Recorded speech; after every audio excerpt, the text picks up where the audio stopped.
Hello ব্রুয়ান, তোমাদের সবাইকে স্বাগতম জানাচ্ছি আজকের ক্লাসে। আজকে আমরা অষ্টম শ্রেণী বিজ্ঞান বইয়ের চ্যাপ্টার 7 অর্থাৎ পৃথিবী ও মহাকর্ষ এই চ্যাপ্টারটা শিখতে চলেছি। অষ্টম শ্রেণী তোমরা যাদের সামনে হচ্ছে পরীক্ষা, তোমাদের এই চ্যাপ্টারটা রিভিশন দিতে চাচ্ছ বা এই চ্যাপ্টারে তুমি একদম কোনো কিছুই পড়ো নাই, ঠিক আছে? কোনো ভয়ের কোনো কারণ নাই, আমি আছি। আজকে তোমাকে পৃথিবী ও মহাকর্ষ এই চ্যাপ্টারটা এমনভাবে পড়াবো যাতে তোমরা সামনে যারা হচ্ছে সায়েন্স নিয়ে পড়বা, তোমাদেরও যাতে এই চ্যাপ্টারটা আর পড়তে না হয়, ঠিক আছে? ওকে, চলো কথা না আবার আজকে ক্লাসটা শুরু করছি। আজকে ক্লাসটা করার শুরুতেই তোমাকে আমি একটা রিকোয়েস্ট করবো, সেটা হচ্ছে এই ক্লাসটা করার আগে তুমি নোট করে ফেলতে হবে। আমি যে টপিকগুলো পড়াবো, তুমি এই টপিকগুলোর সাথে সাথে তোমাকে কী করে ফেলতে হবে বলো তো? নোট করে ফেলতে হবে। চলো কথা না বাড়ে তাহলে আজকে ক্লাসটা শুরু করছি। আচ্ছা, অষ্টম শ্রেণী যেহেতু তোমরা হয়তো আমার ক্লাসগুলো আগে কখনো করো নাই, বাট আমি হচ্ছে নবম এবং দশম শ্রেণী সায়েন্স ব্যাকগ্রাউন্ডে যারা আছে তাদেরকে পড়াই, ঠিক আছে? আমি যখন একটা চ্যাপ্টার পড়াই তখন ওই একটা চ্যাপ্টার থেকে খুঁটিনাটি বিষয়, দ্যাটস মিন ওই চ্যাপ্টারটা থেকে তোমাকে যে যে বিষয়গুলো আগে জানতে হবে, আমি সেই সব বিষয়গুলো কী বলি তো আগে একটু তোমাদের দেখাই, ঠিক আছে? ঠিক তেমনিও তোমার এই মহাকর্ষ পৃথিবী এই চ্যাপ্টার যেটা আছে এটা থেকে তোমাকে কী কী জানতে হবে বা কী কী তুমি জানবে, ঠিক আছে? প্রথমত হচ্ছে তুমি মহাকর্ষ সম্পর্কে জানতে পারবা, ঠিক আছে? তারপর জানতে পারবে হচ্ছে অভিকর্ষ, এই চ্যাপ্টারটা সম্পর্কে এই টপিকটা সম্পর্কে জানতে পারবে। তারপর জানতে পারবে হচ্ছে নিউটনের সূত্র। তারপর জানতে পারবে হচ্ছে তুমি অভিকর্ষ ত্বরণ এই টপিকটা সম্পর্কে জানতে পারবা। তারপর জানতে পারবে হচ্ছে বর ও ওজনের সম্পর্কে জানতে পারবা। তারপর হচ্ছে লিফটের কিছু ধারণা কনসেপ্ট জানতে পারবা। টোটাল এই 6টা কনসেপ্ট তুমি জানতে পারবা সুন্দর করে। তুমি যখন এই ক্লাসটা শুরু করবা, সুন্দর করে তুমি কী করে ফেলবে? নোট করে ফেলবে। নোট করা কিন্তু মাস্ট চাই, ঠিক আছে? ওকে, ফাইন। তাহলে চলো আমরা আজকে আমাদের ক্লাসটা শুরু করছি। প্রথমে যে টপিকটা সম্পর্কে তোমাকে জানতে হবে সেটা হচ্ছে পৃথিবী ও মহাকর্ষ, ঠিক আছে? খুবই মজার একটা চ্যাপ্টার, যদিও খুবই মজার একটা চ্যাপ্টার। কনসেপ্ট একটু ভালো করে ক্লিয়ার করলে তুমি এই চ্যাপ্টারটা থেকেও যে ধরনের ম্যাথ আসুক তুমি ইজিলি করে ফেলতে পারবা। ওকে, আচ্ছা, আমরা পৃথিবী চিনি, পাশে দেখতে পাচ্ছ, ঠিক আছে? পাশে কি বলতো, পাশে দেখতে পাচ্ছি পৃথিবীটা, তাই না? আচ্ছা, এখন প্রশ্ন আসে সেটা হচ্ছে মহাকর্ষ বুঝি না, ঠিক আছে? তোমাদের সময় আমিও যখন এই চ্যাপ্টারটা পড়তাম কীভাবে মনে রাখতাম একটু একটু জাস্ট খেয়াল করো। সো আমিও লিখে রাখতাম সেটা হচ্ছে মহাকর্ষ। মহাকর্ষ এই টপিকটা লিখতাম, তাই না? এখন মহাকর্ষ তোমাদের বইতে যেভাবে ডেফিনেশন দিয়েছে সেটা হচ্ছে মহাবিশ্বের যে কোনো দুটি বস্তুর মধ্যে যে আকর্ষণ তাকে আমরা কি বলি বলো তো? মহাকর্ষ বল বলে থাকি বা মহাকর্ষ আকর্ষণ বলে থাকি। কি বলছি? মহাবিশ্বের। এখানে লিখে রাখছি, এই যে এই টপিকটা পড়বো, লিখো সেটা হচ্ছে মহাবিশ্বের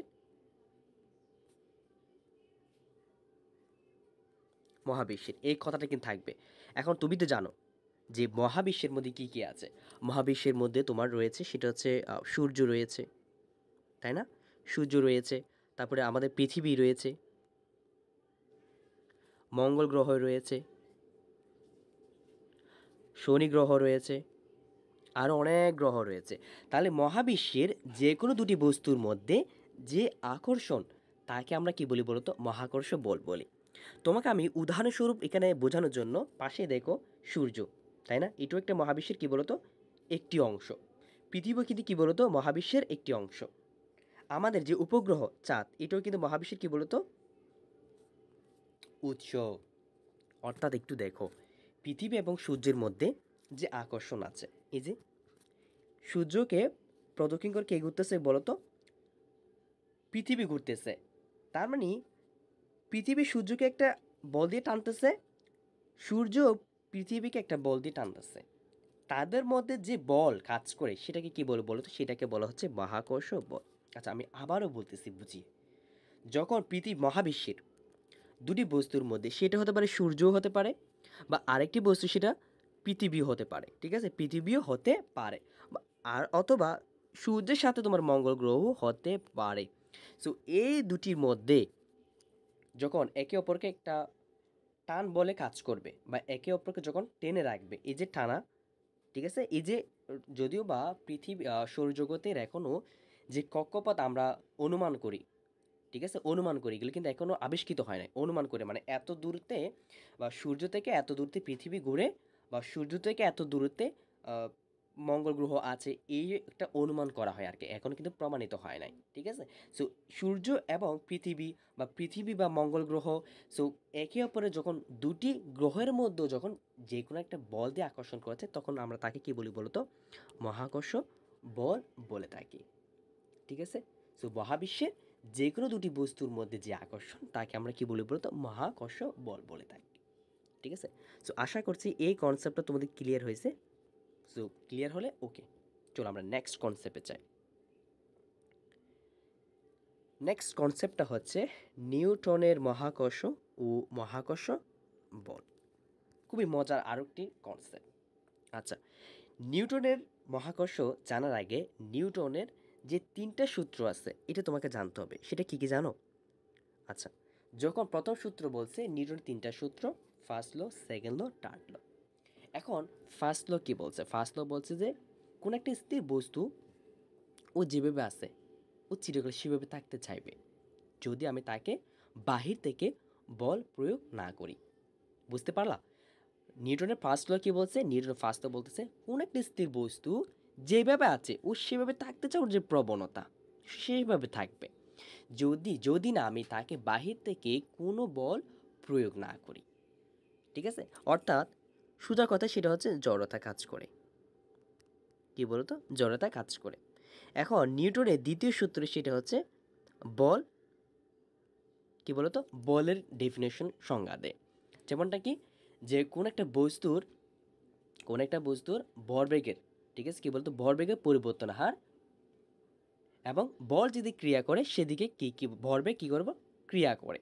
আস্তে আস্তে বোঝাবো। এখন তৃতীয় সেই যে সূত্র সেটা হচ্ছে যে প্রত্যেক বস্তুর সমান ক্রিয়া প্রতিক্রিয়া কি তাকে বলতো? কাজ করে। এখন এফ ইকুয়াল মাইনাস এফ, এটার সংজ্ঞাটা কীরকম? মনে করো তুমি দেওয়ালে একটা বস্তু বল মানে নিক্ষেপ করেছো, অবশ্যই সেই বলটা দেওয়ালে ধাক্কা খেয়ে এই বলটা আবার কিন্তু তোমার কাছে ফিরে আসবে। তো তুমি যে বলে ফোর্স করেছো সেই বলে কিন্তু তোমার কাছে ফিরে আসতেছে। অর্থাৎ এটাই যে প্রত্যেকটা বস্তুর সমান ক্রিয়া প্রতিক্রিয়া কি আছে। ওকে, সো আমরা নিউটনের তিনটা সূত্র জানতে পেরেছি। এখন আসো মহাকর্ষ বল। তোমাদের বইতে সুন্দর করে একটা সংজ্ঞা দেওয়া আছে যে মহাবিশ্বের প্রতিটি বস্তু কণা একে অপরকে নিজের দিকে কী করে বলতো? আকর্ষণ করে। এবং এই আকর্ষণ বলের মান বস্তু কণাদের ভরের গুণফলের সমানুপাতিক এবং এদের দূরত্ব বর্গের ব্যস্তানুপাতিক, এটাই বলছে। আচ্ছা, এখানে যে দুটো আমি শব্দ উল্লেখ করেছি, যে সমানুপাতিক এবং ব্যস্তানুপাতিক, এই কনসেপ্টটা জানার আগে চলো আমরা আগে ওই দুটা শব্দ আগে একটু জেনে ফেলি, ঠিক আছে। আচ্ছা, প্রথম কি ছিল? সেটা হচ্ছে সমানুপাতিক ছিল, তাই না? আচ্ছা, একটু লিখি। তো এই কনসেপ্টটা আজকে জানার পর আমি তোমাকে মেকশিওর করতে পারি তুমি আর কোথাও পড়তে হবে না, ইজিলি এভাবে বোঝাবো। তুমি যদি আগেও যদি না বুঝে থাকো আর কি। সমানুপাতিক, ঠিক আছে, ওকে ফাইন। সমানুপাতিক, আরেকটা হচ্ছে ব্যস্তানুপাতিক।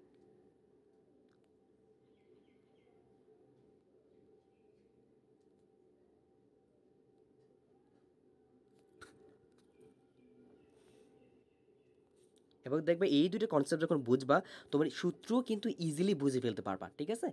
আচ্ছা, সমানুপাতিক কি? সমানুপাতিক, এখানে আমরা সমান কথাটা পাই কিনা বলো তো? মনে করো এখানে আমি চলক হিসেবে ব্যবহার করব, সেটা হচ্ছে এ ব্যবহার করব এবং বি ব্যবহার করব চলক হিসাবে। এখন মনে করো সো এ সমানুপাতিক বি, তখন আমরা কীভাবে প্রকাশ করবো? যে এ সমানুপাতিক বি এভাবে প্রকাশ করব, ঠিক আছে। এ সমানুপাতিক কী বলো তো? বিটা আমরা এইভাবে প্রকাশ করব। তাহলে ব্যস্তানুপাতিকটা কি? আস্তে আস্তে তোমাকে আগে দেখাই। ব্যস্তানুপাতিকটা হচ্ছে ধরো বি, সরি এটা বি হবে। সো এ সমান 1/b। এবার একটু আসি কনসেপ্টে। যখন ধরো এর ভ্যালু মান যখন 10 হবে, তখন কিন্তু বিও কি বলতো? সমান হারে বাড়বে, সেও কি হবে বলতো? 10 হবে। কেন? সমানুপাতিকে আছে। আমরা বিভিন্ন সূত্র পড়েছিলাম কিনা? যেমন এই যে আমরা এফ ইকুয়াল, আমরা এম এ এখন পড়বো। তার মানে এখানে দেখো এফটা কখন সমান হবে? যখন এফ ইন্টু এ ভ্যালুটার মান সমান হবে। তার মানে এটাই সমানুপাতিক। অর্থাৎ যখন আমার বাম পাশের মানটার ভ্যালুটা যখন যে হারে বাড়বে, ঠিক আমার ডান পাশেও সেই হারে বাড়বে। দুটাই কিন্তু ইকুয়াল থাকবে, ঠিক আছে?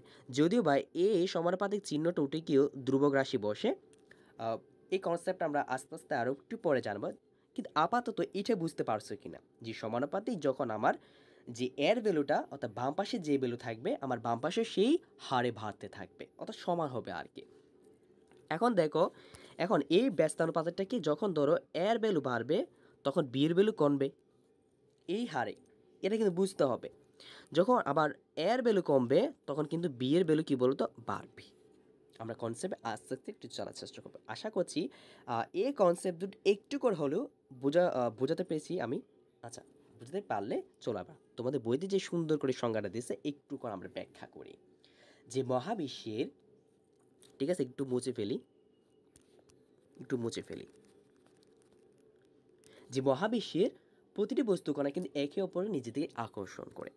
সেই জন্য আমরা এখানে দুটি বস্তু দেখব। কি বলতো, দুটি বস্তু দেখব। ওকে,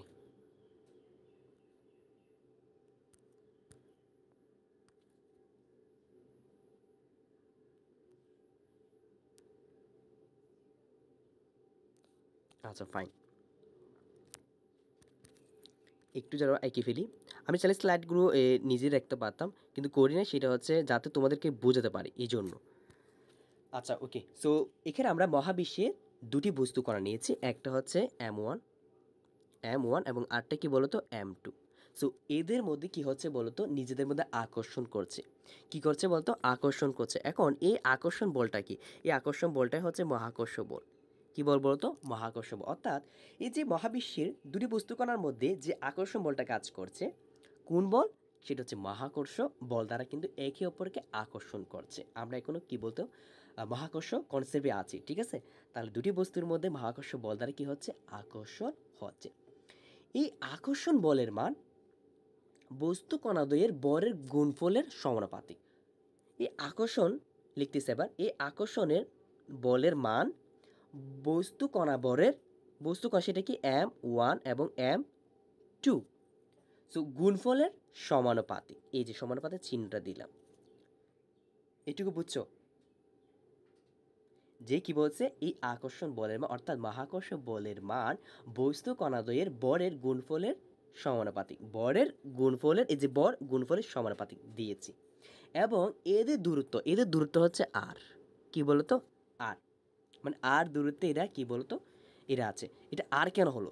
কারণ হচ্ছে এই যে তোমাদের এখন দেখালাম এই কনসেপ্টটা তোমাদের একটু দেখালাম, কারণ এটা হচ্ছে একটা সার্কেলের মতো ধরতে হয়, সার্কেলের মতো ধরা যায়। সো সূর্য থেকে পৃথিবীর ডিস্টেন্সটাকে আমরা ব্যাসার্ধ আর হিসেবে কাউন্ট করা হয়।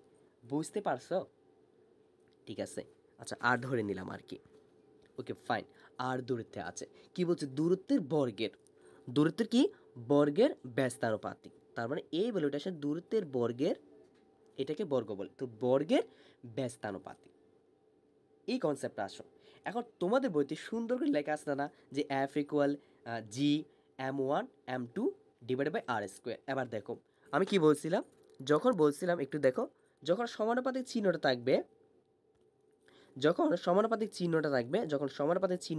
তখন কিন্তু একটা ধ্রুবক রাশি আসবে। কি রাশি আসবে বলো তো? ধ্রুবক রাশি আসবে। সো F ইকুয়াল জিটা হচ্ছে সেই ধ্রুব রাশি। জিটা কি সেই ধ্রুব রাশি, এটাকে মহাকর্ষ ধ্রুবক বলা হয়। এটাকে ডিস্কে দিয়ে প্রকাশ করি। আচ্ছা বুঝতে পারছো এই জিটা কেন আসলে? জিটা হচ্ছে এখানে যে সমানুপাতিক জি উঠে গেছে, যে সমানুপাতিক জন্য আমরা এইখানে জিটা ভ্যালুটা আমরা এনেছি। কেন? কারণ যখন আমি সমান চিহ্ন বসিয়েছি, সমান চিহ্নের সমানুপাতিক যখন উঠে ফেলবো, হ্যাঁ, তখন এটাকে আমাকে এখানে একটা ধ্রুবক রাশি বসাতে হবে। এখানে জিটা হচ্ছে ধ্রুবক রাশি। এটা তুমি পৃথিবীর যেখানে নিয়ে যাও না কেন বা মহাবিশ্বের যে প্রান্তে নিয়ে যাও না কেন, জি এর ভ্যালুটা কমবে না। এবার চলো আমরা এই যে কিছু লিখছি, আমরা জি এর ভ্যালুটা সম্পর্কে জানার চেষ্টা করি। এখন জিটা কি? জি হচ্ছে মহাকর্ষীয় ধ্রুবক। মহাকর্ষীয় ধ্রুবক, ঠিক আছে? এখন জি এর ভ্যালুটা কি? জি এর ভ্যালু হচ্ছে 6.67 into 10^11 newton metre square per kg square, ঠিক আছে? এটা হচ্ছে মহাকর্ষীয় কি বলতো ধ্রুবকের মান, ঠিক আছে? এবার চলো তোমাদের আরও জানা আছে কি না? যেমন পৃথিবীর ভর কত? পৃথিবীর ভর পৃথিবীর ভর হচ্ছে 5.98 ইন্টু 10⁻24 কেজি। তো লিখে ফেলি যে পৃথিবীর ভর কেউ যদি জিজ্ঞেস করে যে 5.98, এগুলো কিন্তু আমাদের লাগবে, এখন আমরা প্রমাণ করব যদিও বা সেই জন্য 24 কেজি। তাহলে পৃথিবীর দূরত্ব কত? যে ব্যাসার্ধ আর কি, সো 6.37 ইন্টু 10 কত 6 মিটার। ঠিক আছে, এগুলো কিন্তু আমাদের লাগবে। Okay fine. সো আশা করছি আমরা এই কনসেপ্টটা বুঝতে পেরেছি যে নিউটনের মহাকর্ষ এবং মহাকর্ষ বল, এই কনসেপ্ট আমরা ক্লিয়ার করতে পেরেছি। ওকে ফাইন, আশা করছি আমি কনসেপ্টটা ক্লিয়ার করতে পেরেছি, আমি অল্প সময় বুঝাচ্ছি আর কি। আচ্ছা, এবার চলো আমরা নেক্সট কনসেপ্ট সেটা সম্পর্কে যাই, সেটা হচ্ছে অভিকর্ষ ও অভিকর্ষজ ত্বরণ।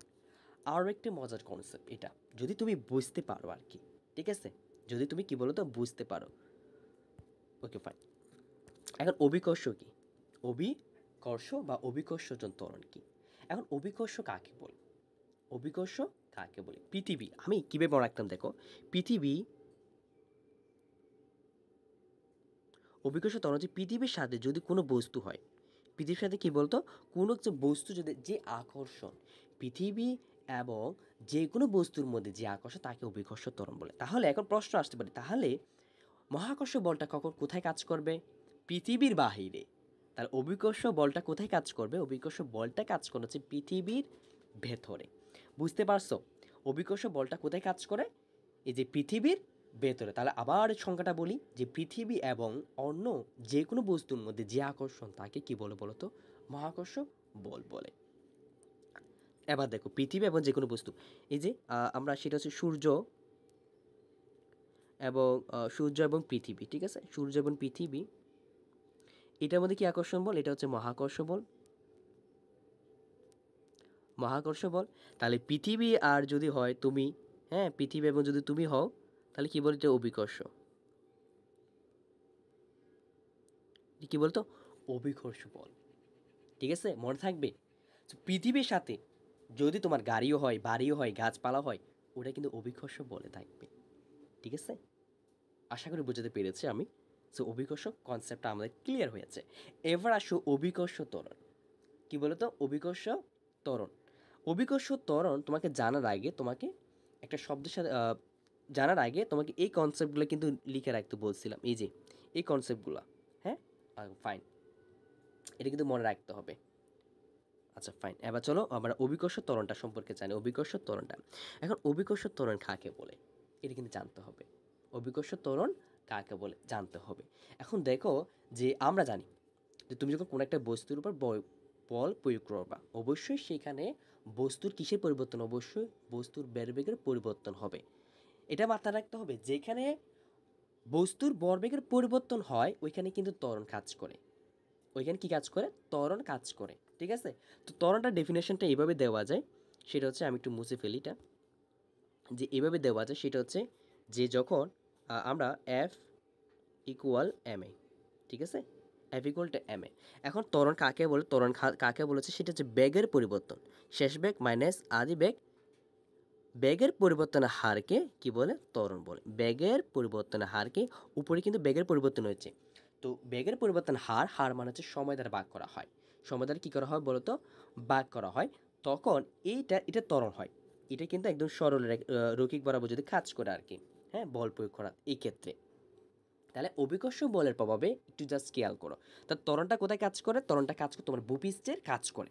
তাহলে অভিকর্ষ ত্বরণ এটা কোথায় কাজ করে? যখন অভিকর্ষ বলের প্রভাবে ভূপৃষ্ঠে মুক্তভাবে পড়ন্ত কোনো বস্তুর বেগের বৃদ্ধির হারকে অভিকর্ষ ত্বরণ বলে।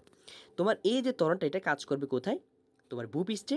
আবার এফ ইকুয়াল এম জি, এইটা জিটা কোথায় কাজ করবে? অভিকর্ষ ত্বরণকে কিন্তু জি দ্বারা প্রকাশ করা হয়, এটা কিন্তু মাথায় রাখবে। সো জি দ্বারা কী করা হয়? প্রকাশ করা হয়। অর্থাৎ অভিকর্ষ বলের প্রভাবে ভূপৃষ্ঠে মুক্তভাবে পড়ন্ত কোনো বস্তুর বেগ বৃদ্ধির হারকে আমরা অভিকর্ষ ত্বরণ বলি। ওকে, সো আশা করি আমি বুঝতে পেরেছি। আচ্ছা, এটার একক হচ্ছে মিটার পার সেকেন্ড স্কোয়ার। ঠিক আছে, জি এর একক হচ্ছে আর কি, এটা কিন্তু লাগবে, এগুলো কিন্তু লাগবে। ওকে ফাইন, এবার চলো আমরা জি এর ভ্যালুটা প্রমাণ করব। তোমাদের বইতে সুন্দর করে কিন্তু লেখা আছে যে কি একটু লেখা আছে, সেটা হচ্ছে এই যে জি ইকুয়াল 9.8, তাই না? 9 কত 8 মিটার পার সেকেন্ড স্কোয়ার। চলো এটা আমরা তোমাকে প্রমাণ করে দেখাই, ঠিক আছে? আচ্ছা, আমরা একটা সূত্র পেয়েছিলাম কিনা, সেই সূত্রটা কি, সেটা হচ্ছে যে F equal G M one এবং কি বলতো এম টু এবং ডি স্কোয়ার পেয়েছিলাম। আচ্ছা, এখন এই সূত্রটাকে আমরা কি পেয়েছি, যে এফ ইকুয়াল কি বলতো এম জি পেয়েছিলাম কিনা? পেয়েছি, অবশ্যই পেয়েছি। তাহলে এখান থেকে চলো যে এইটা হচ্ছে কি বলতো, যদি এটা জি এম হবে, এটা বড় হাতের হবে। আচ্ছা, একটু দেখাই। সো আমরা এই ভ্যালুটা আমরা এখানে বসাই, যে এম জি ডিভাইডেড বা ইকুয়াল জি এম ডি কি বলতো ডি স্কোয়ার। এটা মাথায় রাখতে হবে। আমরা এখন জি এর ভ্যালুটা, এখন এই যে তোমার ছোটো হাতের এম চলে যাচ্ছে, তো জি ইকুয়াল কি আসছে বলতো, জি ইকুয়াল আসছে জি এম ডিভাইড বাই কি বলতো জি স্কোয়ার। তো তুমি তো জানো যে জি এর ভ্যালু এখানে বসাও, যে 6.67, এগুলো কিন্তু মুখস্থ রাখতে হবে, ইন্টু 10 ইনভার্স 11 নিউটন স্কোয়ার এবং কেজি স্কোয়ার, ঠিক আছে? তারপরে এম এর ভ্যালু, পৃথিবীর ভর কত, পৃথিবীর ভর হচ্ছে 5.98 ইন্টু 10 ইনভার্স 24 কি বলতো কেজি, তাই না? এবং দূরত্ব কত পেয়েছিলাম, দূরত্ব পেয়েছিলাম সেটা হচ্ছে 6.37 ইন্টু 10 ইনভার্স কত 6 মিটার। তুমি যদি এই ভ্যালুগুলো এখানে বসাও, তাহলে তুমি কিন্তু ইজিলিতে পেয়ে যাবে, সেটা হচ্ছে 9.8 মিটার পার সেকেন্ড। আমার কথা যদি বিশ্বাস না হয়, তুমি এই ভ্যালুগুলা, এই মানগুলোতে একটু বসানোর চেষ্টা করবা, সো ইজিলিতে পেয়ে যাবা, ঠিক আছে? ওকে, সো আশা করছি আমরা জি এর ভ্যালুটাও বুঝতে পেরেছি, ঠিক আছে? ওকে, ফাইন। আচ্ছা, সো এই কনসেপ্টটা আমরা বুঝতে পেরেছি নিশ্চয়ই। ওকে, সব কিছু একটু ওকে আছে কিনা একটু চেক করে দেখি।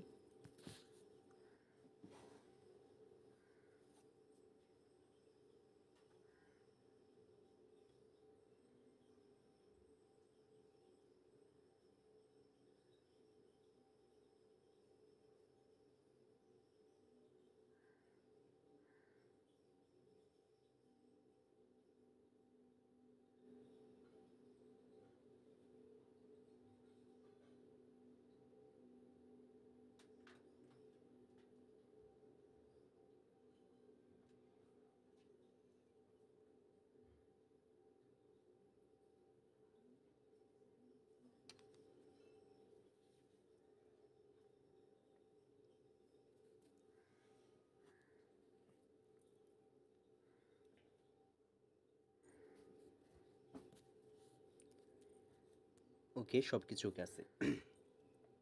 আচ্ছা, তার মানে আমরা অভিকর্ষ বল এবং অভিকর্ষ ত্বরণ, আমরা এই দুটো কনসেপ্ট আমরা বুঝতে পেরেছি, তাই তো?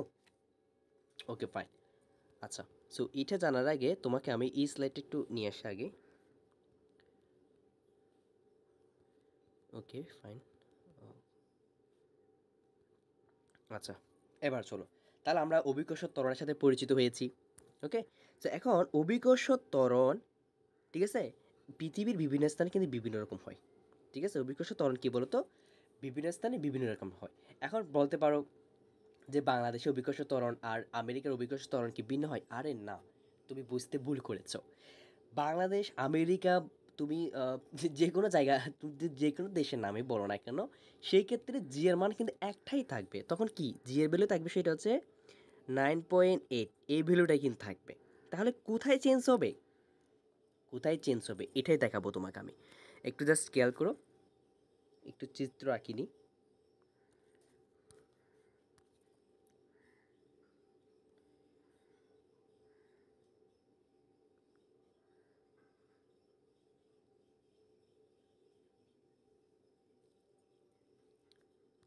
ওকে, এই দুইটা বোঝাই। এটা হচ্ছে কেন্দ্র, ঠিক আছে? এটা হচ্ছে কি বলতো কেন্দ্র, বুঝতে পেরেছো? এটা হচ্ছে কি কেন্দ্র এবং এটা হচ্ছে মেরু। এটা হচ্ছে কি বলতো, এটা হচ্ছে কেন্দ্র এবং এটা হচ্ছে মেরু।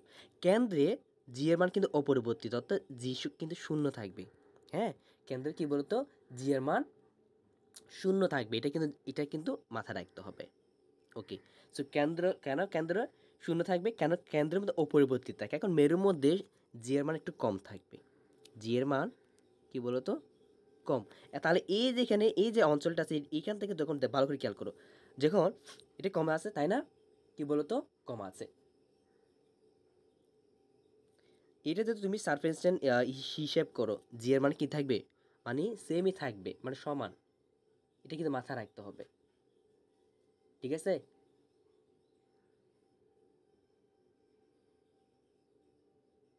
ওকে, তাহলে মেরু অঞ্চলে জি এর মান কি বলতো কম।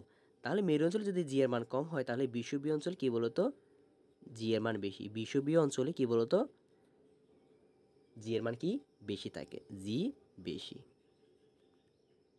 এই কনসেপ্টটা ভালো করে খেয়াল রাখতে হবে। এখন বিষুবীয় অঞ্চল কি, এই যে বেরো থেকে বিষুবীয় অঞ্চল বাড়তে থাকবে, সেগুলো হচ্ছে বিষুবীয় অঞ্চল। এগুলো কি বলতো বিষুবীয় অঞ্চল। এটা হচ্ছে কেন্দ্র, এটা কি, এটা হচ্ছে সেন্টার, এগুলো হচ্ছে বিষুবীয় অঞ্চল। সো এগুলোতে কি বলতো, এগুলোতে জি এর মান বেশি থাকে।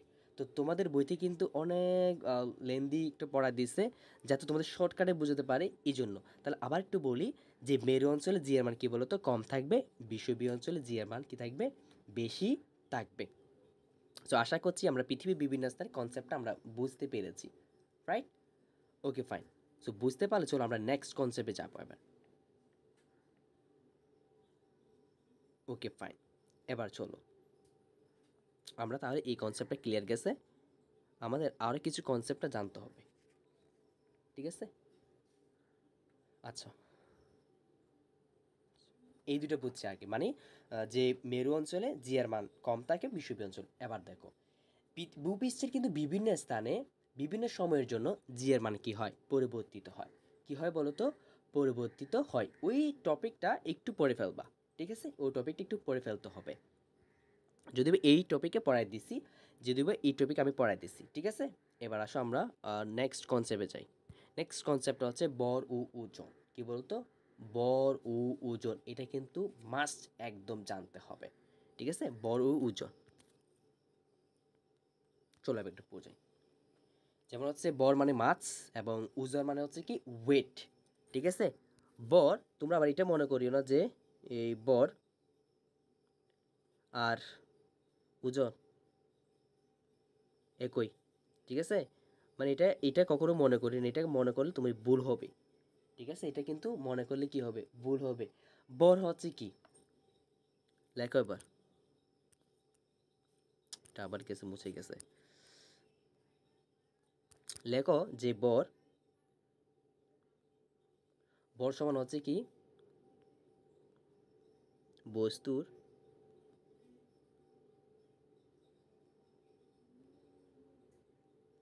পদার্থের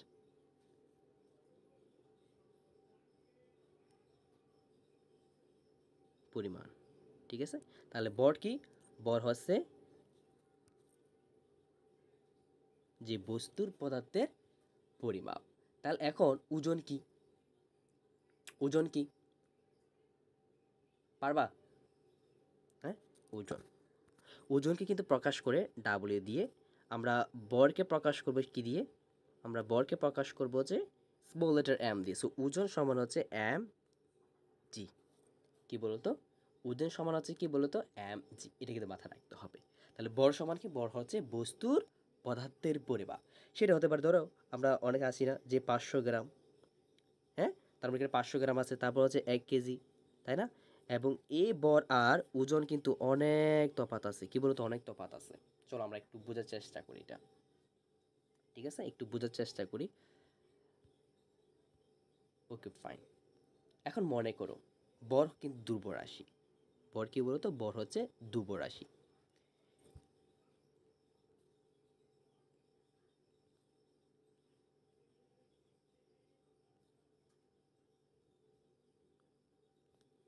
এই কথাটা কিন্তু আমরা এখানে আবার লাগবে।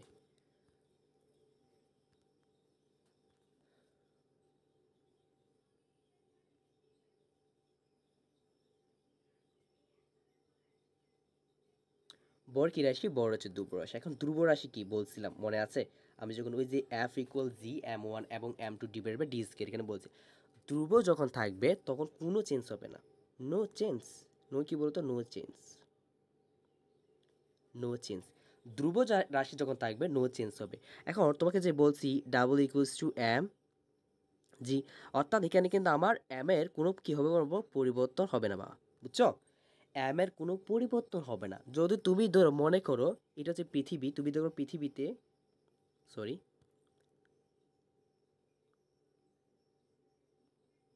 খেয়াল করো পৃথিবী এবং এটা হচ্ছে চাঁদ, হ্যাঁ? আচ্ছা,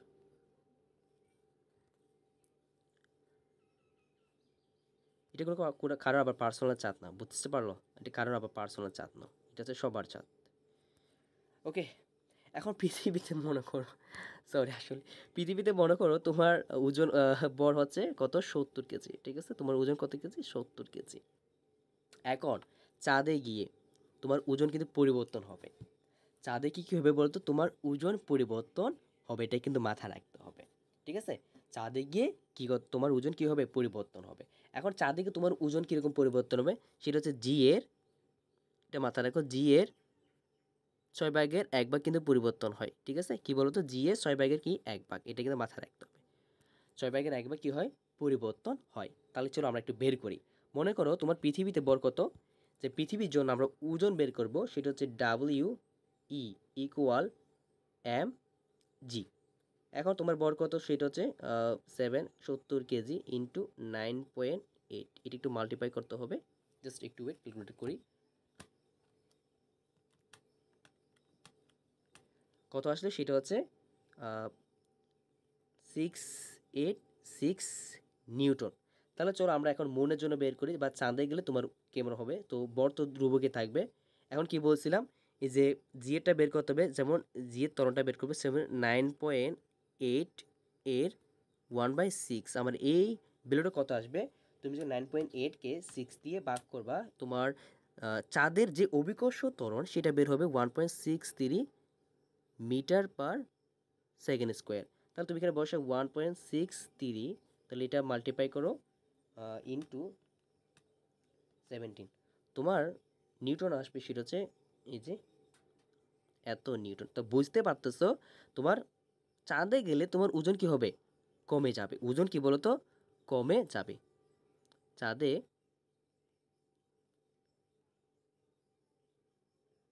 তোমার ওজন কমবে, কি বলতো, কমবে। এটুকু বুঝছো কিনা? তো তোমাদের একদম বেস প্র্যাকটিক্যালি দেখাই দিছি, ঠিক আছে? যে কি, যে যখন তোমার ওজন, ভালো করে কি খেয়াল করো, এটা আছে ধ্রুব রাশি, বর কিন্তু কি বলতো, বর হচ্ছে ধ্রুব রাশি, বর কিন্তু কোনো চেঞ্জ হবে না। তাহলে চাঁদে গেলে তোমার ওজন কেমন হবে, তোমার ওজন কত হবে, ঠিক আছে? একটা প্রশ্ন ছিল। সো আমাকে দেওয়া ছিল কি, তোমার শুধু বরটা দেওয়া ছিল। তাহলে পৃথিবীর বর আমরা জানি, তাহলে এই ক্ষেত্রে আমরা এই সূত্রটা অ্যাপ্লাই দিয়ে করবো, ঠিক আছে? এটা দিয়ে অনেক ম্যাথ আছে, সিকিউ আসবে, কিন্তু এটা দিয়ে অনেক সিকিউ আসছে, তোমরা একটু জাস্ট কেয়ারফুল থাকবে, এই সিকিউ দিয়ে অনেক কিছু আসছে, ঠিক আছে? Okay fine. এবার চলো, তাহলে আমরা বুঝতে পারছি এটা এইভাবে বের করব। আচ্ছা, লাস্ট, তাহলে এটা বুঝতে পারছি কিনা? ওকে, চলো এবার লাস্ট একটা কনসেপ্ট আসছে, সেটা হচ্ছে যে লিফটে ও, তাহলে তোমাদের লিফটে ও মহাশূন্যে ওজনের তারতম্য হয় কিনা। আচ্ছা, এখনো বেশি হয়নি, ঠিক আছে? এবার চলো, বুঝতে পারছি কিনা? ওকে, তোমাকে আমি লিফটে, তোমরা যারা হচ্ছে আগে লিফটের ম্যাথ বুঝতে না, বা লিফটে গেলে বুঝতে না, কনসেপ্টগুলো ক্লিয়ার হতো না, সো আজকে আমি তোমাদেরকে লিফটের একদম চুটকিতে শেষ করে দিব, ঠিক আছে? চুটকিতে শেষ করে মনে করো, মনে করো এটা হচ্ছে একটা লিফট, হ্যাঁ? তুমি লিফট দিয়ে উপরে উঠতেছো, ঠিক আছে? লিফট দিয়ে কি বলতো, উপরে উঠতেছো। একটু আমরা দেখি, এটা হচ্ছে একতলা লিফট, ধর এটা হচ্ছে 5 তলা লিফট, এটা হচ্ছে একতলা, এবং এটা হচ্ছে কত, এটা হচ্ছে 5 তলা। আচ্ছা ফাইন। এখন এখানে এই যে ডিস্টেন্স, হাইট, ঠিক আছে? এখানে হাইট, এটাকে আমরা এইচ দিয়ে প্রকাশ করব। খেয়াল করো, ভালো করে বোঝার চেষ্টা করো। তোমার সারফেন্সে তোমার জি এর ভ্যালু কত থাকবে, জি এর ভ্যালু থাকবে হচ্ছে 9.80, কিন্তু থাকবে 9 কি থাকবে বলতো, 8 পয়েন্ট থাকবে। যখন তুমি আস্তে আস্তে ভূপৃষ্ঠে উঠতেছ, ভূপৃষ্ঠে উঠতেছো। এখন অভিকর্ষ ত্বরণ কাকে বলে বলছিলাম? যে অভিকর্ষ বলের প্রভাবে যদি তোমার ত্বরণের কি হয়, সরি বেগের যে পরিবর্তন হবে ওটাই হচ্ছে অভিকর্ষজ ত্বরণ, তাই না? আচ্ছা, এখন তোমার নিচে অভিকর্ষ ত্বরণ কত? 9.8। এখন তুমি উপরে উঠতেছ, উপরে উঠতেছ মানে তুমি আরো এক্সট্রা প্রেশার দিচ্ছ, এমনি তোমার আছে। ঠিক আছে, ভালো করে খেয়াল করো এখানে কনসেপ্টটা কি। আচ্ছা, সুন্দর করে লিখি এটা। লিফট উঠার সময়,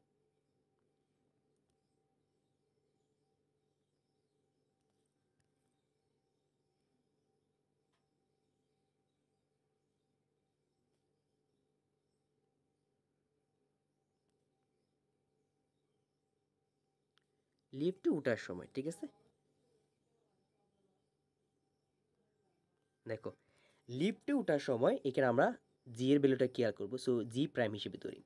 লিফটে ওঠার সময় তোমার নিচ থেকে একটা ছিল, নিচ থেকে মানে ভূপৃষ্ঠের একটা অভিকর্ষ ত্বরণ ছিল। আমরা নতুন করে অভিকর্ষ ত্বরণটা বের করতেছি, এটা আগে বোঝার চেষ্টা করো। যে আমার যখন আমি লিফট উঠছি তখন আমার ত্বরণ কী ছিল? ত্বরণ 9.8। কিন্তু এক্সট্রাভাবে আমি কী দিচ্ছি বলতো? এক্সট্রাভাবে আমি আরও উল্টো, আমি আরও ত্বরণ দিচ্ছি। ত্বরণ হবে এখানে, ত্বরণ কাজ করবে আরও উল্টো। তুমি তোমার নিজের আরও একটা, নিজের আমি বলি নিজের একটা ত্বরণ থাকবে এক্সট্রা থেকে। এই যে তোমাকে পৃথিবী উল্টো একটা বিপরীতমুখী তোমাকে কি করবে? ফোর্স অ্যাপ্লাই করবে। এটা হচ্ছে পৃথিবীর, এটা হচ্ছে পৃথিবীর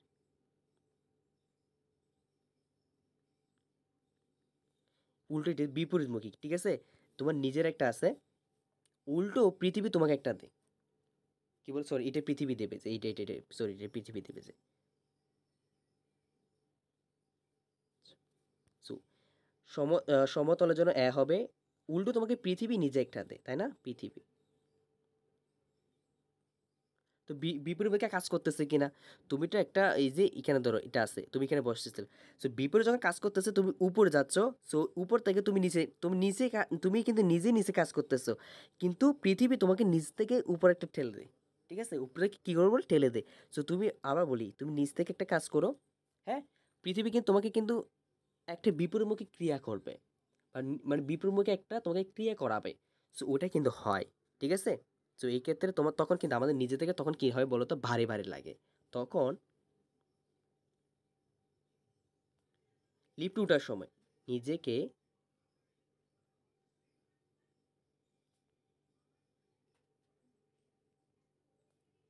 ভারী অনুভব হবে।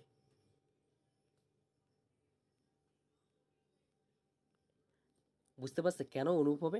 তোমার এক্সট্রা, দেখো এক্সট্রা ফোর্স তো তোমার আছে, মানে এক্সট্রা ত্বরণ তো আছে। তুমি উল্টো তোমাকে পৃথিবী তোমাকে আরো কি দিচ্ছে? এক্সট্রা ফোর্স দিচ্ছে, ঠিক আছে। তোমার ওজনের চেয়ে, হ্যাঁ, তোমার ওজনের চেয়ে আরো অতিরিক্ত কি দেয়? তখন ক্রিয়া করে, তখন তোমার নিজেকে কি রাখবে? ভারী ভারী লাগবে। তাহলে চলো আমরা আমরা আবার চলো লিফটে নামার সময়, লিফটে কি বলো? নামার সময়।